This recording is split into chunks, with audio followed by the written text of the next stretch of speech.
ये मेरी प्रार्थना है, चाहे जो भी हो, चाहे जिस उम्र का क्यों ना हो, वो सामर्थी बनेगा यहां से। तैयार हो? यही तो मैं बोल रहा हूं, ये मेरा वास्तविक क्षण है, इसे मैं खोने नहीं दूंगा, क्योंकि यही वास्तविक क्षण आपको खड़ा करेगा एक प्रॉपर्टी के रूप में, एक संपदा के रूप में। जब तक सच्चाई को नहीं जानते हो, जब उस सच्चाई को नहीं समझते हो, आपके लिए कोई बिल्डिंग नहीं है, आपके लिए कोई मकान नहीं है, पर आप समझ पाते हो उसके सच्चाई को, उसके वास्तविकता को एक प्रभाव के साथ, प्रवाह के रूप में वो आपके घरों में होता है। आमीन। तब आप कह रहे होते कि मेरे प्रभु, जैसे कि पतरस ने केवल 3 शब्दों में प्रार्थनाएं की, मेरे प्रभु मुझे बचा। 3 शब्दों की प्रार्थनाएं उसे उठा ली पानी के बाहर। जब आप सच्ची वास्तविकता के साथ होते हैं तो निश्चय ही दानियल की 7 शब्दों की प्रार्थनाएं उसे ऊंचे उठा ली। आमीन कहें। याद रखो, हमारी प्रार्थनाओं का बल हमारी जुबान से किस तरीके से प्रकट हो रहा है, आज हमें उस सच्ची वास्तविकता को जानना चाहिए। आमीन। जब आप मसीहत के साथ जीते हो, हमारी लाइफ में बहुत सारी ऐसी चीज़ें आती हैं जो आपको पसंद नहीं होती हैं, आपको अच्छा नहीं लगेगा। यहाँ हम एक ऐसी बातों को करने वाले हैं कि परमेश्वर के राज्य में भी हमारे साथ परीक्षाएं होती हैं। हम उस एग्ज़ाम में कैसे पास होते हैं, परीक्षाओं को किस स्तर से हम देख रहे हैं। हमारे जीवन में हम बहुत प्रार्थना करने वाले लोग हैं, पवित्र जीवन जीने वाले लोग हैं, पर ये परीक्षाएं क्यों? याद रखो कि हमारे आपके जीवन में 2 तरीके से परीक्षाएं आती हैं। पहला, परीक्षाएं तब आती हैं यदि आप पाप में जी रहे हो, व्यभिचार में जी रहे हो, या यदि आप अशुद्धता की चाल चल रहे हो मसीहत में रहकर, उस टाइम में आपकी ज़िंदगी में परीक्षाएं आती हैं। दूसरा नंबर, जब आप पवित्रताई के साथ जी रहे हो, उसके वचन के साथ जी रहे हो, एक्यूरेट उसके वचन के साथ चल रहे हो, न दाएं मुड़ते हैं न बाएं मुड़ते हैं, उस टाइम में भी आपके लिए परीक्षाएं आ सकती हैं। पर इन दोनों परीक्षाओं में बहुत बड़ा भेद है। इन दोनों परीक्षाओं में बहुत बड़ा भेद है। याद रखो, जब हम अपने आप को अर्पित करते हैं, समर्पित करते हैं उसके राज्य के लिए, उसके वचन के लिए, उस टाइम में आने वाली परीक्षाओं में आपके लिए एक बड़ा आशीष छुपा हुआ है।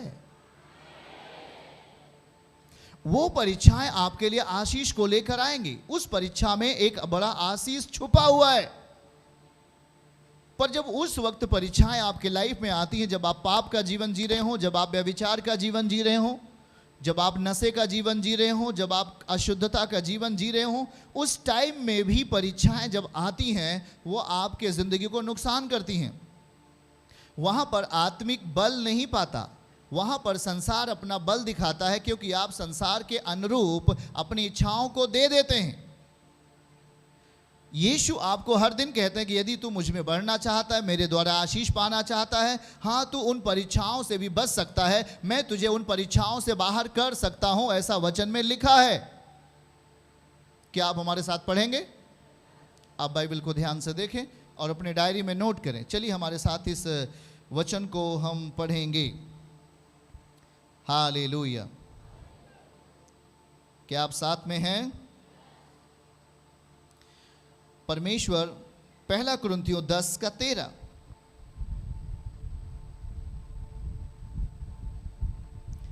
पहला कुरिन्थियों 10 अध्याय और उसकी 13वीं आयत, हम इसको बहुत ध्यान से देखें। वो हमें परीक्षाओं से निकास देने में सामर्थी है। इसको नोट करें आप। तुम किसी ऐसी परीक्षा में नहीं पड़े जो मनुष्य के सहने से बाहर है। परमेश्वर सच्चा है, परमेश्वर वास्तविक है। वाह, अंडरलाइन, परमेश्वर वास्तविक है, उसके नीचे अंडरलाइन करें। वह तुम्हें सामर्थ्य से बाहर परीक्षा में ना पड़ने देगा, वरन परीक्षा के साथ निकास भी करेगा कि तुम सह सको। हालेलुया। क्या आप यहां हैं? तुम किसी ऐसी परीक्षा में नहीं पड़े जो मनुष्य के सहने से बाहर है। आप सह नहीं पाओगे, ऐसी परीक्षाएं आप में नहीं। जब आप रियल टाइम में जीते हो, जब आप परमेश्वर के बाउंड्री में जीते हो, जब आप उसकी सीमा में जियोगे, जब आप उसके वचन में जियोगे, आपकी जिंदगी में ऐसी परीक्षाएं नहीं आएंगी कि जिसे आप सह ना सको। वो कह रहा है कि परीक्षाएं आती हैं जब आप परमेश्वर के रियल टाइम में जीते हो, उसके वचन में जीते हो। परीक्षाएं इस घड़ी आती हैं, पर वह कह रहा है कि वह तुम्हें सामर्थ्य से बाहर परीक्षा में ना पड़ने देगा, वरन परीक्षा के साथ वो निकास भी करेगा। ओके, आप आमीन बोलकर इसके लिए सहमति दीजिए। वो हमारे लिए निकास करेगा। किसी ने कहा जब से मैं प्रभु को जाना हूं और मेरी प्रेयर लाइफ बढ़ी है तब से मेरे लिए मुसीबत, हाय मुसीबत। जब से मैं यीशु के निकट आ गया हूं, मेरा बेटा बिगड़ गया था, वो प्रार्थना करने वाला हो गया। मेरी बेटी पाप करती थी और वो पवित्रताई का जीवन जीने लगी। ये कैसी आफत, ये कैसी घड़ी आ गई। ये मेरे लिए समस्याओं का समय आ गया। लग रहा है कि मैं अब मर जाऊंगा, मैं खत्म हो जाऊंगा, मैं टूट जाऊंगा। ये मेरा कैसा समाधान होगा। शायद उस समय आपका परीक्षा, शायद उस समय आपकी प्रेयर लाइफ बहुत अच्छी है। आप वचन को एक्यूरेट अपने जीवन में पूरा कर रहे हो, जैसा बाइबल में लिखा है, जैसा पवित्र शास्त्र में लिखा है, सेम वैसे ही करने का अभ्यास कर रहे हो। आप परीक्षाओं के लिए चले जाते हो। टेंशन नहीं लें, निकास होने जा रहा है। याद रखो, हम उस पल को याद करें जब यीशु मसीह बपतिस्मा लेकर के पानी से ऊपर आया और वो आत्मा उसे जंगल में लेके गया कि नहीं। उस टाइम में शैतान ने यीशु मसीह की क्या लिया? परीक्षा लिया। बताओ, क्या वो परीक्षाएं प्रभु को नुकसान कर सकी? क्या यीशु मसीह के आत्मिक बल को परीक्षाएं तोड़ सकी? क्या उसे दूषित कर सकी? परंतु यीशु मसीह ने बड़े दृढ़ता पूर्वक उस पवित्रताई के साथ, सच्चाई के साथ उस वचन को प्रस्तुत किया शैतान के सामने। शैतान हार कर चला गया। बाइबल कहती है शैतान वहां से चला गया। कारण, परीक्षाएं आती हैं जब आप एक वास्तविक जिंदगी जीते हो। परीक्षाएं आती हैं जब आप पाप का भरा जीवन जीते हो। परीक्षाएं दोनों तरीके से आती हैं, पर क्या आप उन परीक्षाओं में किस तरीके से निकास ढूंढ रहे हो, यह आपको मालूम होगा, मुझे नहीं। परमेश्वर कहेगा तुझे पता है किस तरीके से आप अपने आप को प्रभु के सामने प्रस्तुत कर रहे हो। याद रखना इस बात को कि वो सुधार चाहेगा कुछ आपके जीवन के लिए। आमीन। जब आप यीशु के पास आओगे, वो आपके लिए कुछ अच्छा सोचेगा। जब आप यीशु के निकट होंगे, वो आपके लिए कुछ बेहतर सोचना चाहेगा, और उस बेहतर वस्तु के लिए आपकी जिंदगी में परमेश्वर अपना वास्तविक वचन देता है।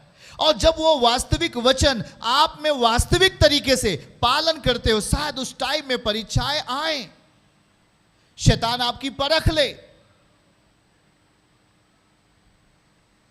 पर जब आप अपने आप को स्टैंड रखोगे, जब आप अपने आप को परमेश्वर के वास्तविकता में बना के रखोगे, उस पर धूल और मिट्टी जमने नहीं दोगे और कहोगे कुछ भी हो जाए, पर मैं परमेश्वर का वचन नहीं छोड़ूंगा।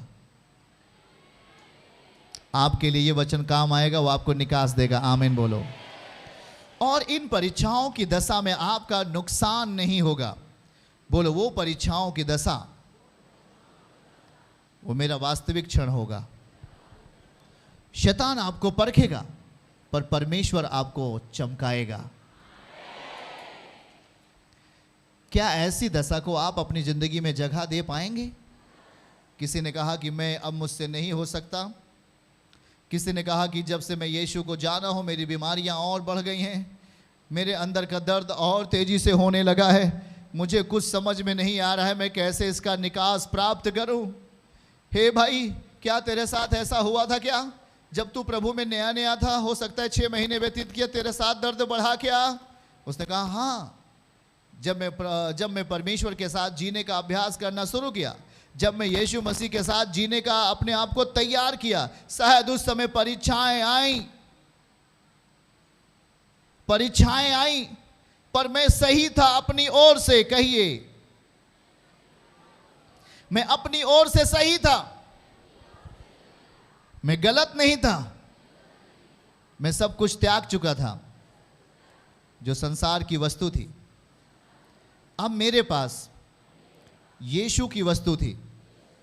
उस दशा में जो परीक्षाएं आ रही हैं आपको ऊंचा उठाएंगी यीशु के नाम में। सुनो सुनो,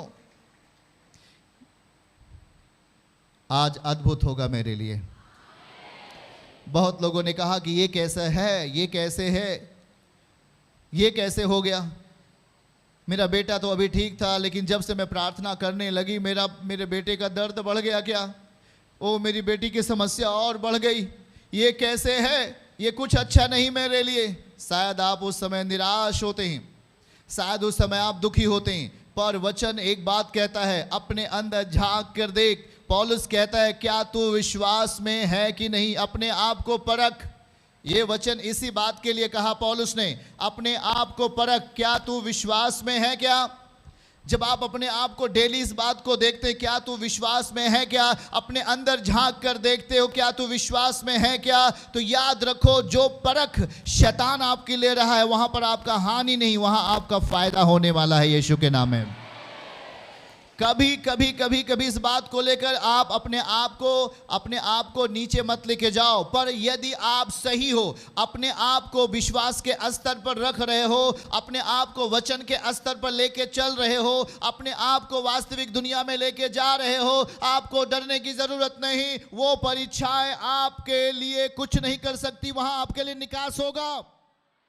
चर्च की सभी प्रार्थनाओं को और परमेश्वर के दास के द्वारा टीचिंग सुनने के लिए और अपडेट्स को जानने के लिए हमारे इस चैनल को सब्सक्राइब करें और साथ में बेल आइकन को दबाएं, ताकि जब भी लाइव प्रार्थना हो तो सबसे पहले आप देख सकें।